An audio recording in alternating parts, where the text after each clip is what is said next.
პეროს რა ქვია? პეროა რა ვიცი, რა ქვია? ის არის კალმისტარი. არა, თვითონ იმ წვერს რა ქვია? წვერს რა ქვია? წვერი, კალმის წვერი. კალმის წვერები, რაც იყო მაშინდელი, ნუ თარვეულიც ისეთი იყო, რომ გადაუსამდი, აუცილებლად უნდა გაგესუფთავებინა მე და ძირითადად ხელი ქონდა ხოლმე ეს ორი თითი დასული, იმიტომ რომ გესუფთავებინა, იმიტომ რომ ფურცელი მიყვებოდა ხოლმე ამ კალამს წერის დროს.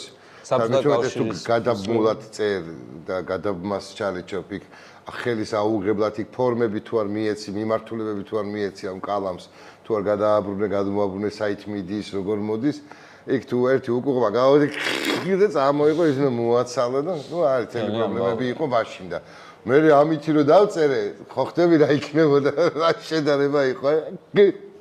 აბაზე ნაცვალები, ნაკაწრებზე ნაცვალები კაცი და უცად პარკერის კალამი რო გეჩიტებოდა. თავისით რო წეს.